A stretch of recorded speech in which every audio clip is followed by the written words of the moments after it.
Opa, tudo bem? Eu sou o Luiz Camargo e seja muito bem-vindo. Nenhuma série do Netflix supera o que está acontecendo nesse país. E eu não estou falando do que está acontecendo esse ano, mas sim desde as últimas eleições, quando um sujeito atentou contra a vida do candidato que liderava a corrida presidencial. Todos os mistérios e incongruências que envolvem o atentado que Adélio cometeu já geram um material mais que suficiente para uma bela trama de Hollywood. E agora temos um jornalista que é alvo de um inquérito ilegal semelhante ao processo do Kafka e que foi para o exterior para assim poder ter segurança para denunciar um golpe de Estado que está em curso. Bom, provavelmente você já deve estar ciente do que aconteceu na madrugada de quinta para sexta-feira, mas eu vou retomar aqui. O Alan dos Santos, do Terça Livre, participou de uma live junto com a deputada Bia Kicis, o Bernardo Kister e o americano Ryan Hertwig, que é um ex-funcionário do Facebook, que afirma existir um conluio entre a rede social e os ministros do Supremo Tribunal Federal para neutralizar os apoiadores do governo na plataforma. Mas enfim, durante a live, o Alan denunciou que o Tribunal Superior Eleitoral pretende promover a cassação do mandato do presidente Bolsonaro. O problema é que até onde sabemos, o presidente não cometeu nenhum crime eleitoral. No entanto, 3 membros do TSE, que também são membros do STF, já teriam seus votos prontos pela cassação da chapa Bolsonaro-Mourão. São eles, Edson Fachin, Luiz Roberto Barroso e, claro que não poderia faltar, o Careca, o ministro que está à frente de um novo AI-5 para perseguir conservadores que criticam e fazem meme dos togados nas redes sociais. Segundo Alan, um funcionário do Tribunal Superior Eleitoral chamado Igor Tobias, marca bem esse nome, teria contratado a empresa Roden Schwarz para fazer uma varredura de escutas telefônicas em Brasília. E a empresa, por sua vez, teria identificado 3 maletas de escuta telefônica em 3 locais distintos. Uma na residência do advogado do PT, conhecido como Cacai, sujeito que anda de bermuda pelos corredores do Supremo, que é íntimo dos ministros. Outra maleta na Embaixada da China e a terceira na Embaixada da Coreia do Norte. Ainda de acordo com o relato do Alan, é bastante provável que o presidente da República esteja sendo espionado por meio destas maletas.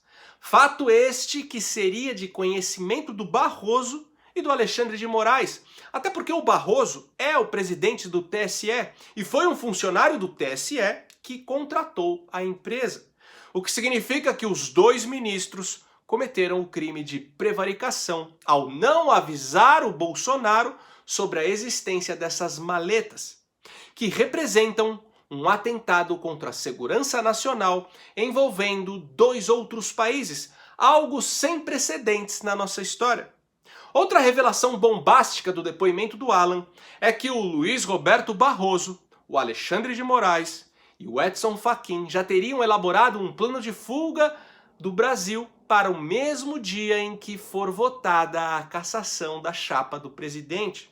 Bom, é óbvio que a extrema imprensa não deu aí muita bola para esse relato que, se comprovado, abalará as estruturas da República. Porém, trataram o assunto como uma fake news ou como um delírio do jornalista do Terça Livre. No entanto, na tarde de sexta-feira mesmo, o Alan publicou no seu Twitter uma imagem do que parece ser um contrato da empresa Roden Schwarz aos cuidados do funcionário do TSE, o tal do Igor Tobias. E mais à noite, no programa Pingos nos Is da Jovem Pan, o Alan apresentou um relatório da empresa que mostrava um mapa com as localizações das supostas maletas. E os endereços confirmavam o que ele havia dito na live: residência do Cacai e embaixadas da China e Coreia do Norte. Para mim, um ponto fundamental nessa história toda é que não vimos os ministros citados soltarem nenhuma notinha sequer. Eu estou gravando esse vídeo na sexta-feira, às 11 horas da noite, e até agora eles não falaram absolutamente nada para desmentir a acusação. O que para mim são fortes indícios de que seja tudo verdade. Pois quando você é acusado injustamente, a primeira coisa que você faz é desmentir o acusador, por mais insignificante que você o considere. Agora, quando você espera muito para fazer isso, é porque tem culpa no cartório e quer tempo para arquitetar a melhor forma de livrar a sua cara ou até mesmo sumir com as evidências. Um outro fator um tanto quanto curioso é o seguinte: lembra que eu falei para você marcar o nome do funcionário do TSE, o Igor Tobias? Pois então, conforme vimos no suposto contrato que o Alan compartilhou, quem contratou a empresa para fazer a varredura de escutas telefônicas foi esse Igor Tobias. E uma coincidência que chama a nossa atenção é que assim que o Oswaldo Eustáquio saiu da prisão arbitrária imposta pelo Alexandre de Moraes, ele concedeu uma entrevista ao Jornal da Cidade Online, onde expôs detalhes de como foi a sua prisão. Eu vou colocar aqui um trecho dessa entrevista, presta atenção. Eu fui preso, o delegado Marcos, em Campo Grande, de arma em punho, não me deu voz de prisão, me deu voz de assalto. Me dá o celular, me dá o celular, me dá o celular, me dá o celular. Eu falei, o que é um assalto? Ele tomou meu celular. Ele queria o meu aparelho. E ele comemora, Igor deve ser o chefe dele.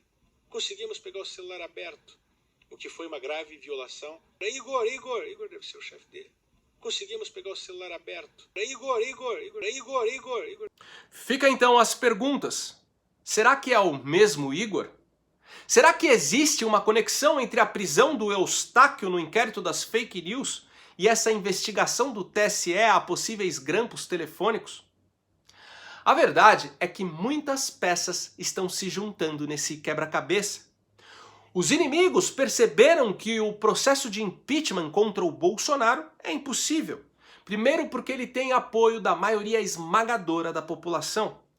E segundo, porque sua aproximação com o Centrão lhe concedeu maioria no Congresso. Sendo assim, a única saída seria caçar a chapa via TSE. E o STF está sendo usado para conseguir alguma coisa que possa validar essa cassação. Mas para isso é necessário antes preparar bem o terreno. E é aí que entra a aprovação da PL das fake news e o inquérito ilegal do STF. Primeiro, para neutralizar toda e qualquer resistência a esse plano. E segundo, que além de derrubar o Bolsonaro, é necessário impedir que outro presidente possa ser eleito como foi o Bolsonaro, sem dinheiro e sem apoio da grande mídia, contando apenas com o engajamento popular nas redes sociais. Agora, o mais tenebroso dessa história é o envolvimento da China e da Coreia do Norte através das suas embaixadas em Brasília. Estamos falando de duas ditaduras comunistas que perseguem e somem com seus opositores. E quem assistiu o documentário que eu postei aqui sobre a estratégia da China para dominar o mundo, sabe que o Brasil é uma das peças fundamentais nesse objetivo. Mas o fato é que já estamos vivendo debaixo de um regime de exceção. E se essa conspiração relatada pelo Alan for mesmo verdadeira, e eu até creio que seja, isso mostra que temos que nos preparar, pois um tsunami está para chegar em terras tupiniquins. Bom, a grande verdade é que não adianta levantarmos hashtags contra o STF, atacar os togados nas redes sociais ou organizar manifestações com milhares de pessoas gritando em uníssono que o Supremo é uma vergonha. Isso tudo até é importante, pois ajuda a desestabilizar a corte e descredibilizar ainda mais os ministros perante a opinião pública. Mas, por outro lado, também acaba motivando o Alexandre de Moraes a intensificar a perseguição aos seus críticos. Só existe uma maneira de efetivamente frear os desmandos dos magistrados. Só existe uma maneira de sairmos dessa ditadura. Eu vou te dizer qual é, mas antes é necessário entender como a Constituição de 88 ordenou o sistema de freios e contrapesos entre os poderes da nossa República. A dinâmica é simples. O povo elege o presidente da República e os integrantes do Congresso Nacional, formando aí o poder executivo e o poder legislativo. O presidente nomeia os integrantes do Supremo Tribunal Federal, formando-se ao longo aí de uma sucessão de presidentes o poder judiciário. E este fiscaliza o legislativo. O Legislativo, por sua vez, fiscaliza o Executivo e, através do Senado Federal, fiscaliza o Judiciário. Percebeu que o presidente nessa dinâmica não fiscaliza ninguém diretamente? Pois então, ainda seguindo essa dinâmica, tanto o Judiciário como o Legislativo possuem dispositivos constitucionais para excluir membros dos demais poderes. Ou seja, como não somos uma monarquia, onde um rei atua como poder moderador, se faz necessário conceder aos poderes mecanismos de moderação. O impeachment é um método de moderação do poder legislativo contra o executivo e judiciário. Como sabemos, a Câmara dos Deputados pode colocar em pauta um pedido de impedimento do presidente da República. E o Senado pode colocar em pauta um pedido de impedimento de algum ministro do STF. Já o STF pode se valer da cassação de mandato ou de uma ação penal. Por exemplo, se eles conseguirem uma prova que o presidente fraudou as eleições, os magistrados podem cassar a chapa, que é exatamente o que, segundo Alan, eles estão tramando. Isso significa que aqui no Brasil o poder executivo é um poder aleijado. Bolsonaro não pode fazer nada contra o Supremo. Nossos constituintes, lá em 88, decidiram que o Congresso Nacional seria a peça mais importante da República.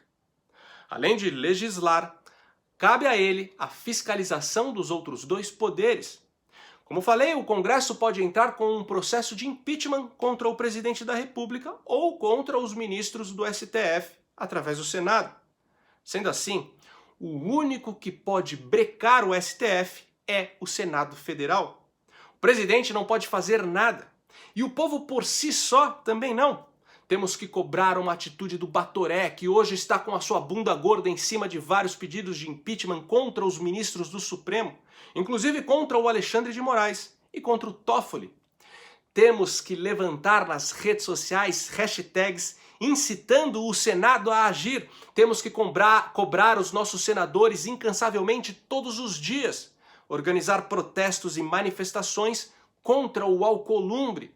E estes protestos sim teriam muito mais valia do que protestos contra a Suprema Corte, onde os ministros, além de não se dobrarem à pressão, ainda mandariam prender os manifestantes mais incômodos. Pessoal, temos que nos organizar e ir para cima do Senado Federal para valer. O fim desse regime de exceção depende dos senadores desse país, principalmente do Alcolumbre. E por hoje é isso aí, deixa aqui nos comentários a sua opinião, curte e compartilha o vídeo para ele ganhar relevância, confere se você continua inscrito no canal, confere se o sininho das notificações está ativo e se você gosta do trabalho que eu venho fazendo e puder ajudar a manter esse canal em plena atividade, contribuindo com qualquer valor, o link do nosso Apoia-se está aqui na descrição. Me segue também nas redes sociais, Twitter, Instagram, Facebook e o Parler, @LuizCamargoVlog. Então até o próximo vídeo, valeu!